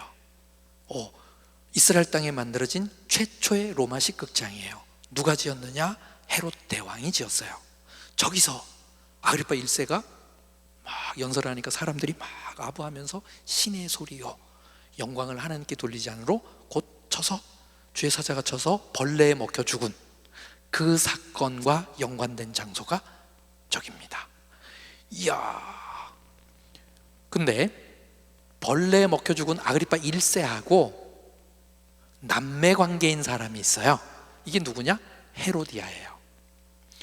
아리스토블루스의 아들과 딸이에요.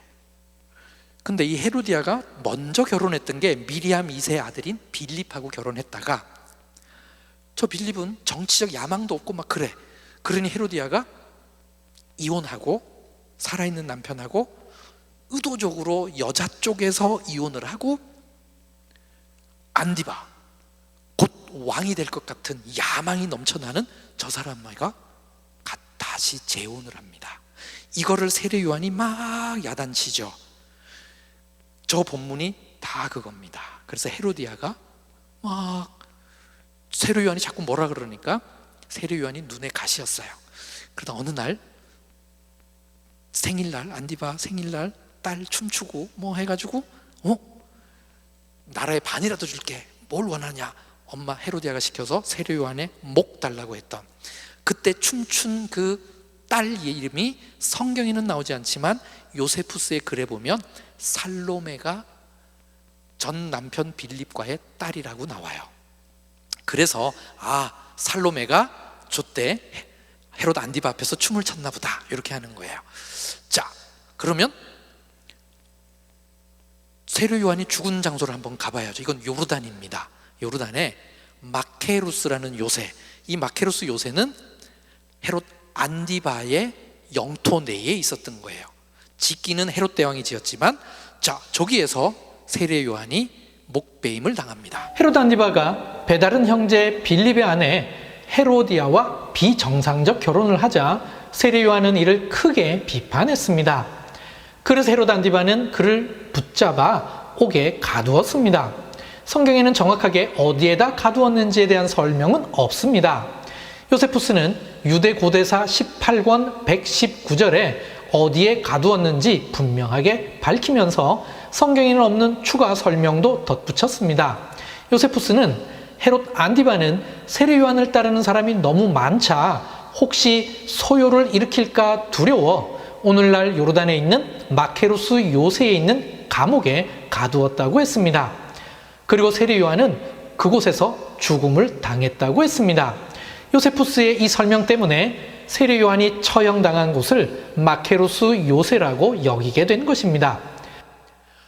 결국 저 요새도 헤롯 대왕이 만들었고, 안디바의 영토 안에 있으면서 헤롯 안디바의 생일 때 조기에서 잔치를 했을 가능성도 높고, 요세푸스의 설명도 있고, 그래서 성경에 나오는 세례 요한이 죽은 데를 마케루스 요새라고 하는 겁니다. 이야, 그러면 자, 헤로디아, 안디바, 자, 실제 아켈라오는 폐위됐다 그랬죠. 폐위돼서 고을 지방으로 귀양을 가요. 프랑스 남부, 이탈리아 북부 쪽이에요. 근데 헤롯 빌립은 자연사했다 그랬죠. 요세푸스의 글에 의하면 벳세다에 묻힙니다. 신기하죠. 성경에 나오는 그 분봉왕 빌립이 성경에 나오는 그 벳세다, 거기에 무덤을 하고 묻혔대요. 고고학자들이 지금 헤롯 대왕의 무덤은 찾았다 그랬어요. 저게 또 하나의 로망 중에 하나예요. 헤롯 빌립의 무덤 찾으면 또 난리 나요. 성경에 대한 이야기가 이제 확 달라지니까. 자, 그러면 여러분 벳세다도 또 봐야죠. 자, 벳세다를 보러 가겠습니다. 저 뒤에 보이는 게 갈릴리입니다.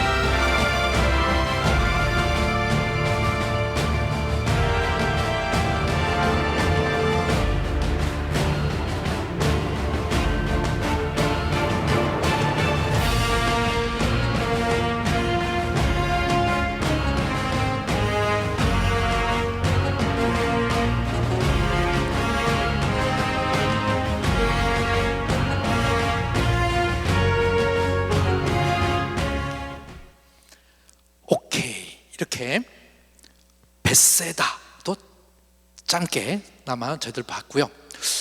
가만히 있어 보자. 이렇게 분봉왕 아켈라오도 없어지고 빌립도 없어지고 여전히 남은 게 누구냐? 안디바. 무려 5년 동안 빌립이 죽은 이후 5년 동안 더 다스렸어요.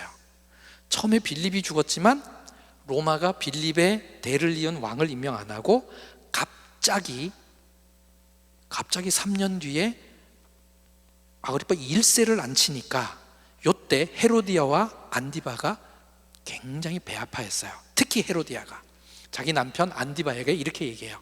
여보, 당신도 황제를 찾아가서 왕으로 진급시켜 달라고 하세요. 자기 그냥 동생 아그리빠가 별 볼 일 없더니 갑자기 왕이 돼서 돌아오니까, 그래서 헤로디아가 안디바와 함께 황제를 만납니다. 황제가 이렇게 듣다 보니 아이고 잘 됐네, 안 그래도 내 친구가 타이틀은 왕인데 빌립의 땅만 다스리고 있어서 땅이 좁았는데 잘 됐다 하고는 안디바를 왕으로 진급시키는 고사하고 오히려 땅을 빼앗아요. 그리고는 죽이지 않고요, 골지방으로 귀양 보내요. 그리고 요때 헤로디아도 같이 따라가요. 그래서 세상에 성경에 나오는 아켈라오, 안디바, 헤로디아가 이스라엘 땅에 묻히는 게 아니라 프랑스 남부 지역에 가서 살다가 거기서 죽고 거기에 묻혀요. 그래서 영화 다빈치 코드 뭐 이런 영화에 보면 유대인의 왕의 묘가 막 유럽에서 나오고 하잖아요. 그게 다 요세푸스의 이걸 가지고 그런 각본을 쓴 거예요. 실제로 성경에 나오는 분봉왕 헤롯 빌립을 제외하고는 다 유럽 땅에 묻혔습니다. 오케이, 그러면 이제 벌레에 먹혀 갑자기 죽어요, 아그리파 1세가. 그러면 그의 아들이 대를 이으면 되잖아요. 근데 너무 갑자기 죽다 보니까 아그리파 2세가 나이가 너무 어렸어요. 봐요, 44년에 죽었어요. 근데 몇 년의 왕이 돼요? 53년. 좀 더 자란 다음에 왕으로 임명을 한 겁니다. 자, 아그리파 2세가 왕이 돼서 궁전을 만들어 놓은 게 지금도 그 흔적이 발굴되어 있습니다. 자, 아그리파 2세의 궁전, 빌립보 가이사랴, 아까 빌립이 만들었던 그 거기에 아그리파 2세 궁전의 지하 시설이 발굴되어 있어요. 지금 아그리파 2세 궁전의 지하를 한번 들어가 보겠습니다.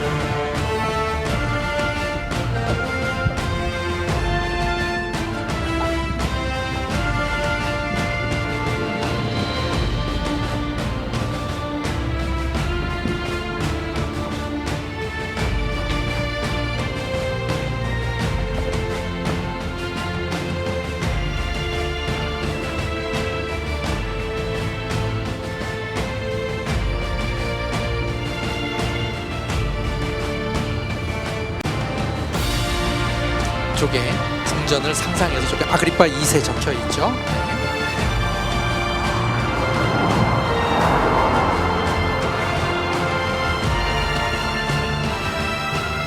기원후 1세기에 만들어진 것이라고 보기에는 너무나 정교한 머릿돌입니다.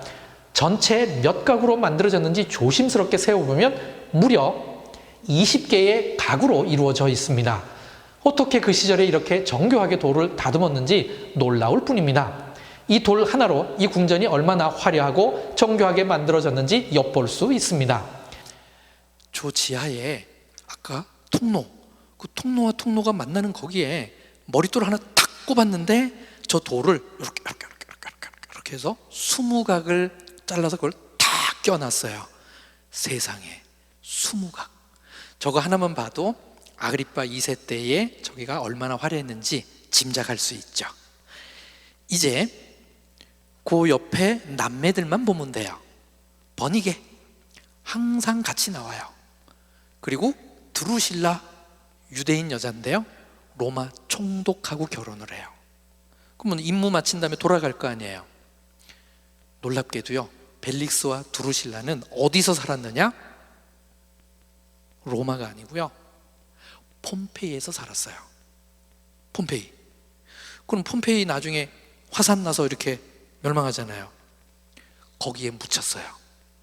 요세푸스의 글에 보면 저 드루실라가 아들을 낳았어요. 애를 낳는데 그 애 이름이 또 아그리빠예요. 왜? 아버지 이름을 그대로 따르니까. 그래서 아그리빠가 화산이 폭발할 때 그 밑에 묻혔다. 그리고 그 여자와 같이 묻혔다라고 나와요. 그래서 어쩌면 그 여자가 실제로 두루실라로 해석될 수 있는 문법적 구조예요. 그래서 일부 학자는 두루실라가 폼페이의 화산재 밑에 묻혔다, 이렇게 되는 겁니다.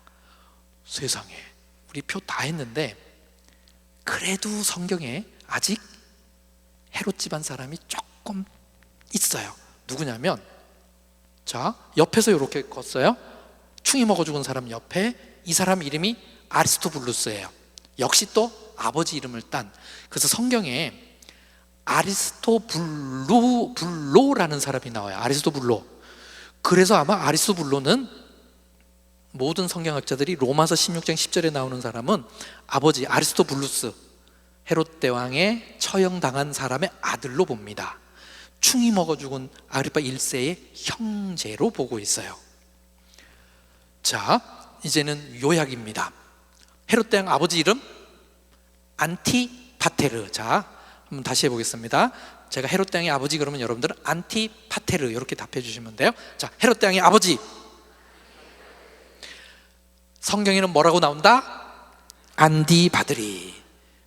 자, 그 다음에 헤롯 대왕.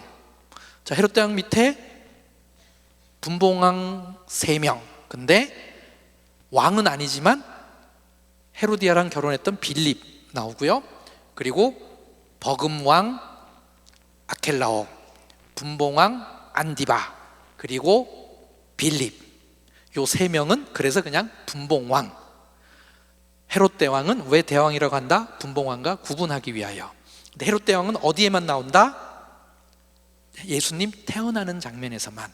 그럼 성경에 나오는 대부분의 헤롯은 누구냐? 안디바예요. 예수님 순환기사와 관련된.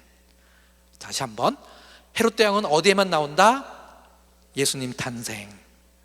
그리고 예수님 순환기사에 나오는 헤롯 누구다? 헤롯 안디바. 그래서 성경에 나오는 대부분의 헤롯은 누구다? 헤롯 안디바. 잘했어요. 이 셋을 엉겹결에 삼국통일했다가 교만해져서 벌레 먹혀 죽은 사람 아그리빠 1세. 요 사도행전 12장에만 나와요. 사도행전 12장에만 나옵니다. 벌레 먹혀. 그래서 여기 여자 형제 헤로디아, 그리고 로마서에 한번 나오는 아리스토블로. 네. 그 다음에 갑자기 아버지가 충이 먹어 죽어서 아들. 그래서 성경에 아그리빠 왕이라고 나오는 사람이 다 아그리빠 2세예요. 그래서 사도행전 뒷부분에 나오는 아그리빠 왕은 전부 다 뭐다? 아그리빠 2세. 여자 형제 버니게, 그 다음에 두루실라. 자, 그래서 조금 더 이제 한번 보면 헤롯 대왕이 있고, 헤롯 대왕 아버지 헤롯 안티파테르, 그리고 헤롯 대왕 예수님 탄생 때만 나오고, 그리고 분봉왕 3명 아켈라오, 안디바, 빌립, 그리고 충이 먹어 죽은, 벌레가 먹어 죽은 아그리빠 1세. 성경에 나오는 아그리빠 왕은 다 아그리빠 2세. 자, 근데요, 한 명이 더 있어요. 로마서 16장 11절이에요. 근데 족보가 어디 연결이 안 돼 있죠? 여러분 표에도 보면 그냥 허공에 떠 있어요. 족보가 어떻게 연결되는지는 알 수 없어. 근데 이름이 헤로디온이에요. 아마도 헤롯 집안 사람일 걸로 추정. 그래서 로마서 16장 11절에만 나와요. 이게 성경에 나오는 모든 헤롯, 죄송해요. 네, 조금 하나만 더 이렇게 요약해서 한번, 너무 빨리 갔어요. 전체 표로 한번 보죠. 자, 오케이. 네, 여기서 안티파트리스, 헤롯 대왕, 아켈라오, 안디바, 빌립, 충이 벌레 먹혀 죽은 아그리빠 1세, 아그리빠 2세. 자, 헤롯 대왕의 아버지는 사도행전에 사도 바울이 압송되는 장면에 한 번, 예수님 태어날 때 나오는 헤롯은 누구다? 헤롯 대왕, 분봉왕 3명 아켈라오, 안디바, 빌립. 예수님 순환기사에 나오는 헤롯이면서 대부분 헤롯은 누구다? 안디바. 그러니까 복음서에 나오는 헤롯은 대부분 헤롯 안디바인 거예요. 이제 사도행전으로 넘어옵니다. 벌레 먹어 죽은 사람은 누구? 아그리파 1세. 그리고 사도행전 뒷부분에 나오는 아그리파 왕은 전부 다 누구? 아그리파 2세. 이러면 헤롯 집안 사람 헷갈릴 일이 없어요. 예수님 태어날 때 헤롯 대왕, 예수님 순환기사 헤롯 안디바. 이건 복음서. 사도행전 아그리파 1세 벌레 먹혀 죽고 나머진 아그리파 2세. 나머지는 형제들이고 자매들이고. 요게 헤롯 집안입니다. 자, 그러면 이제 시작했을 때의 질문. 성경에 헤롯이 몇 명 나올까요? 몰라도 된다. 1명, 2명 아니라 이제 여러 명. 이제 이해가 됐죠? 그다음 스스로 알 수 있다. 헤롯이 예수의 소문을 듣고 마태복음이니까. 근데요, 이게 원래 본문이 이렇게 되어 있어요. 그때의 분봉왕 헤롯이 예수의 소문을 듣고. 자, 그러면 누군지 바로 알겠죠? 정답은 헤롯 안디바입니다. 이제 또 하나의 질문. 벌레에게 먹혀 죽은 헤롯은 그럼 누구일까요? 헤롯 대왕, 헤롯 대왕, 아그리파 1세. 그래서 정답은 아그리파 1세. 제가 오늘 저의 강의를 다 듣고 나면 저 표가 머릿속에서 이렇게 정리가 될 거라 그랬죠. 이제 이렇게 보시면 눈에 들어와. 예수님 태어날 때 헤롯 대왕, 예수님 순환기사 헤롯 안디바. 여기까지는 복음서. 그 다음에 사도행전 벌레가 먹어 죽은 헤롯. 그 다음에 아그리파 왕.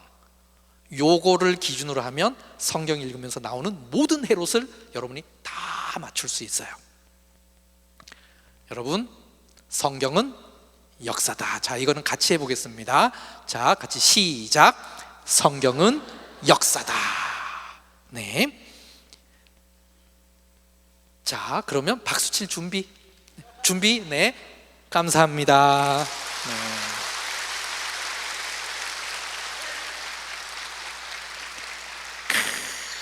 네. 이제부터는 질문하는 시간 해볼게요. 질문을 사정없이 끝까지 할 수는 없고요. 그래서 몇 분 정도 이렇게 해서 질문 주시면 제가 답해드리고, 이스라엘과 관련된 뭐 어떠한 질문에도 괜찮아요. 네. 질문해 주시면 네, 고맙겠습니다. 자, 질문. 네. 저기 손 들었습니다. 네, 저기. 네, 우리 저 앞에 계십니다. 네. 네. 네. 처음에 말씀하실 때 이스라엘에 대해서 걱정을 많이 하시고 전쟁 때문에 살롬이 필요하다 하셨는데, 네. 저희도 그게 궁금합니다.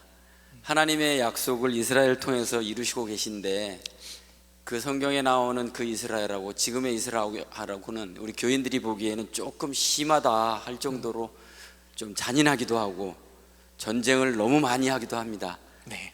그걸 어떻게 저희들이 이해하고 이스라엘을 위해서 기도해야 될지 조금만 더 안내를 해주시면 감사하겠습니다. 네, 너무 좋은 질문이고요. 또 한편으로 너무 큰 질문이고, 그렇죠? 네. 자, 근데 당연히 궁금해하실 것 같아요. 대신 요거는 확실해요. 성경에 나오는 이스라엘, 그렇죠? 과 현대 이스라엘은 동일한 거는 아니에요. 그럼 뭐냐? 성경에 보면 이스라엘 회복 하잖아요.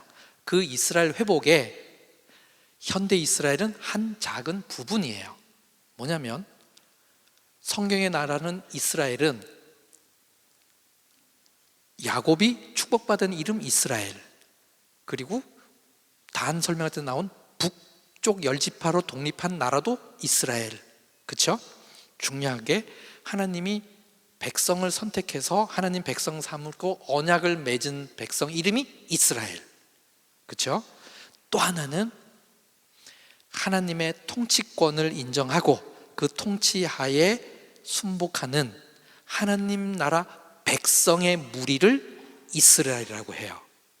그럼 성경에서 말하는 이스라엘 회복은 뭘까요? 하나님의 통치에 순복하는 하나님 나라 백성 이스라엘의 회복이에요. 그러면 조금 넓게 얘기하면 신약 시대는 교회 시대예요. 교회는 하나님 나라의 현상으로 우리 일상생활에 와 있는 현재한 하나님의 나라의 부분입니다. 그러니 넓게 말하면 이스라엘의 회복 속에 교회의 회복이 같이 들어가는 거죠. 이 부분을 이해하는 게 성경에서 말하는 이스라엘 회복을 이해하는 데 중요한 부분입니다. 왜냐? 너무 이스라엘 회복을 현대 이스라엘과 동일시키면 지금 이 전쟁하는데 무조건 비판도 없이 이스라엘 편만 들게 되거나 이스라엘 하고는 이런 잘못을 범할 수도 있고요.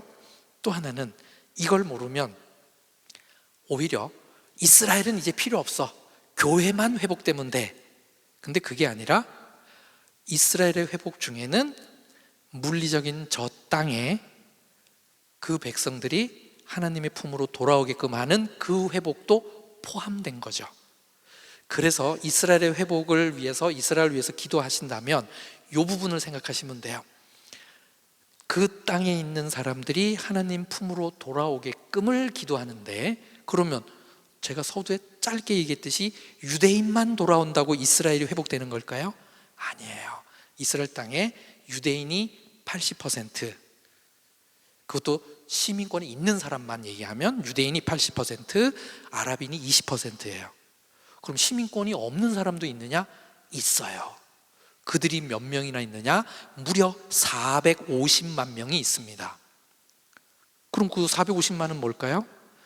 그냥 가자지구와 요단강 서안지구에 살고 있는 팔레스타인 사람들은 이스라엘 땅에 살고 있지만 이스라엘 시민권이나 이런 게 없어서 이스라엘 인구 통계에도 안 들어가는 아랍 사람이에요. 그렇게 생각하면서 들어가니 굉장히 이제 복잡해집니다. 그러면 그들은 당연히 이스라엘 정부의 도움이나 이런 걸 받고 있지 않고 팔레스타인 자치정부를 통해서 컨트롤을 받고 하마스를 통해서 컨트롤을 받고, 그러면서 그들이 추구하는 거는 이스라엘 정부와는 다른 자신들의 독립국가, 요렇게만 하면 서로 어느 정도 협상이 될 수 있어요. 근데 지금 하마스는 자신들의 독립국가를 원하면서 뭐라 그러느냐? 이스라엘 사람들을 다 내몰고 전체를 자기네 국가 만들겠다는 거예요. 그래서 하마스 단일 국가. 그러니 협상이 안 되죠. 이스라엘 내에도 지금 강성, 온건파 이렇게 있는데, 현재 정부는 좀 조금 강한 우파예요. 그럼 그분들은 뭐라 그러느냐? 현재 네타냐후는 팔레스타인 독립국가를 인정 안 하고 있어요. 무슨 소리냐? 우리가 세운 이 나라, 그러니 이 땅, 구약시대부터 있던 이 땅을 유대인들의 국가로 만들어야 돼. 그러면 유대인의 국가를 만들기 위해서는 지금 이 땅에 있는 20%의 시민권인 아랍 사람과 460만, 그래서 실제로 다 합치면은요, 아랍 사람이 몇만이 되느냐? 약 700만이 됩니다. 700만 명에 해당되는 이 아랍 사람들을, 이게 그럼 큰 숙제죠. 그러다 보니 그 속에서 여전히 서로 간을 인정 안 하고 하는 이게 정치적인 알력이 돼서 지금도 밀고 땡기고 싸우고 있는 중이고요. 만약에 이스라엘 정부를 지금 현재 네타냐후가 아닌 다른 사람이 책임을 졌다면 어쩌면 지금처럼 이렇게 극단적인 전쟁이 지속되지 않고 어쩌면 일찍 평화가 됐을 수도 있어요. 자, 그러면 이제 현상적인 이야기를 잠깐 해드렸어요. 거기다가 같이 껴있는 게 뭐냐? 주변에 있는 아랍 국가들. 자, 이스라엘이 2000년 동안 아랍 사람들이 살던 데를 와서 그 땅을 빼앗고 이스라엘 국가 만들었다. 많이 들어본 표현이잖아요. 이 부분은 반은 맞고 반은 틀려요.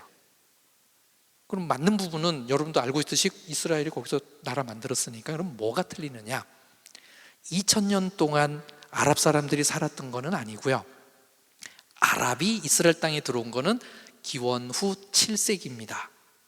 이슬람이라는 종교가 만들어질 때. 그럼 그 이전에는 기독교가 다스렸어요. 그럼 그 이전에는 로마가 다스리고, 그 가운데 유대인들은 이스라엘 땅에서 디아스포라로 전 세계로 흩어져 나간 거예요. 흩어져 나갔지만 이스라엘 땅에는 적은 숫자이긴 하지만 항상 유대인들이 살고 있었어요. 대신 지배를 받고 살고 있었죠. 그 긴 아랍 세월 속에서도 유대인들이 적은 숫자가 살고 있었어요. 심지어는 저는 직접 만났어요. 2000년 동안 이사를 한 번도 안 간 집안이 있었어요. 거기서 계속 대를 이어 그 정도로 아랍 사람들이 7세기 때 확장되어 나오면서 이스라엘 땅에 있는 기독교인을 비잔틴을 몰아내고 아랍이 들어와서 그때부터가 아랍 시대가 된 겁니다. 그러면 역사적으로 본다면 이스라엘 땅에 더 길게 살았던 거는 비교를 해본다면 유대인이나 그동안 1300년 동안 살고 있었던 아랍 사람 비교해 보면 기원전까지를 이렇게 따져보면 어쩌면 유대인이 더 길 수도 있어요. 요런 정치적인 요게 딱 있으니 유대인들 입장에선 강한 어떤 민족성을 가진 사람들은 절대로 이 땅을 양보 안 하려고 그러겠죠. 우리가 피 흘려서 독립하면서 이렇게 얻은 이 땅 위에 우리 유대인 나라만 만들 거야. 현재 이스라엘 내에 계속해서 이 전쟁을 주장하는 사람들은 이런 입장입니다. 하마스도 마찬가지예요. 우리가 1300년 동안 우리가 살고 있었는데 유대인들이 와서 우리를 가져갔으니 유대인들을 다 몰아내고 아랍 단독 국가 만들 거야. 그래서 협상 자체를 안 해요. 아직도 50명 정도의 인질이 잡혀 있고요.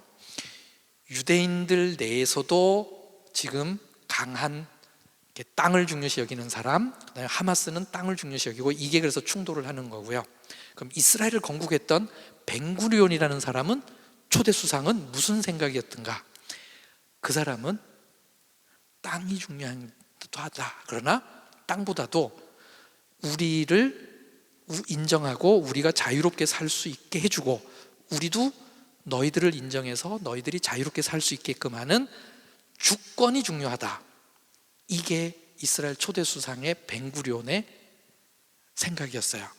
그래서 유엔이 분할 통치하는 거를 그 사람이 찬성한 이유는 분할하면 유대인은 여기서 유대인이 자치적으로 살고 여기서는 아랍 사람들이 자유롭게 자치적으로 살면 서로 평화롭게 거기서 공존할 수 있잖아요. 그래서 그거를 받아들였던 거죠. 누가? 벤구리온이. 그래서 독립국가도 선포하고 이렇게 했어요. 그때 아랍 사람들 쪽에서는 유엔의 분할 통치안을 거부했어요. 뭔 소리냐? 우리가 1300년 동안 살고 있었으니 우리가 유대인 국가를 여기서 허용해 준 이유가 뭐 있냐? 다 우리 땅 해야 돼 해서 유대인 독립국가를 인정 안 하고 쳐들어와서 시작된 게 요게 독립전쟁이라고 이게 1차 중동전쟁입니다.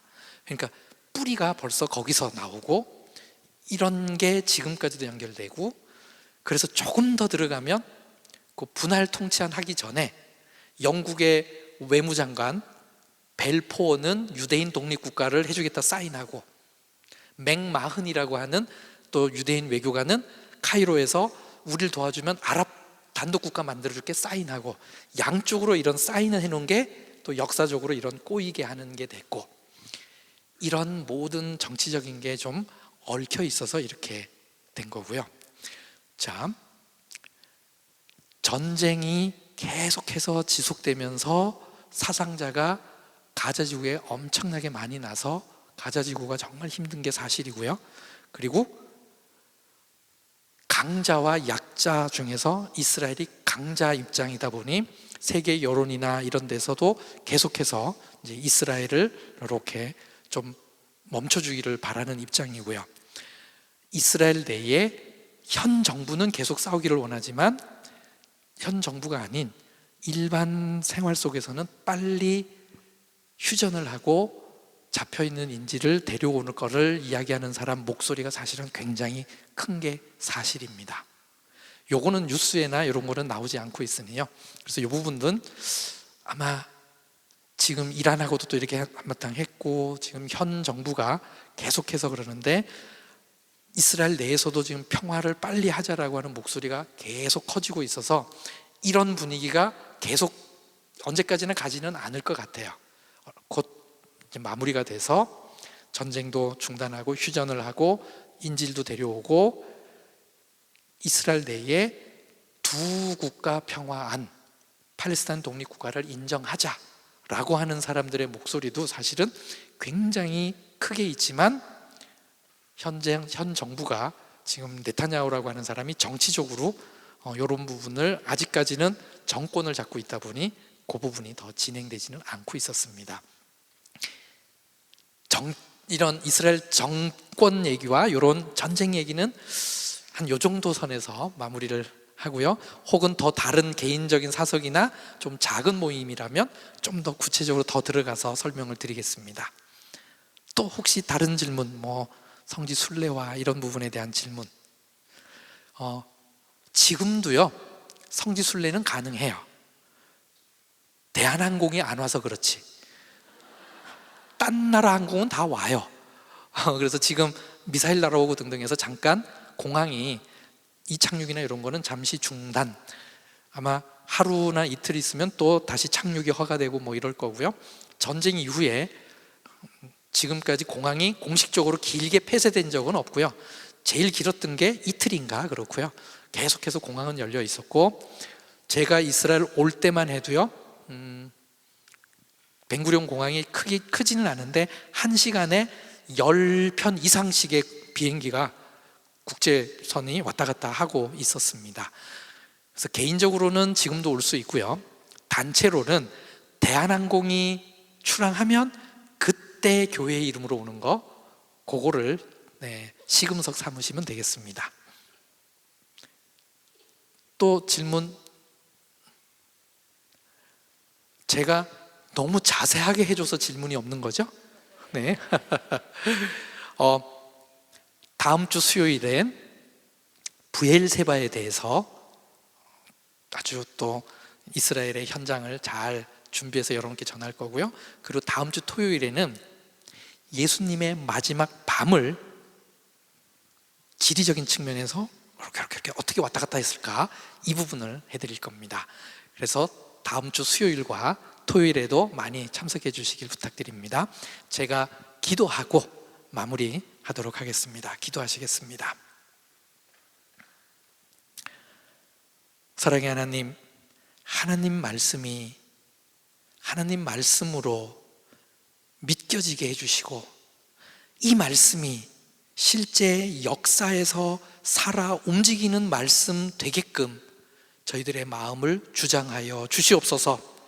이를 위하여 역사 속에서 어떻게 구속사가 흘러갔는지를 함께 살펴보았습니다. 성경 속에 있던 헤롯 집안이 때로는 어렵게 느껴졌는데 오늘 함께 이 부분을 살펴보았습니다. 헤롯 집안을 좀 더 잘 이해하고 성경의 역사성을 더 크게 이해함으로 하나님 말씀이 역사성이 있음을 더 깊이 있게 고백하게 하여 주시옵소서. 이를 통하여 하나님 말씀을 더 굳건하게 믿고 하나님 말씀대로 살아가는 저희들 되게 하여 주시옵소서. 안산동산교회가 이처럼 하나님 말씀을 굳건히 붙들기 위하여 리딩 지저스를 하고 있습니다.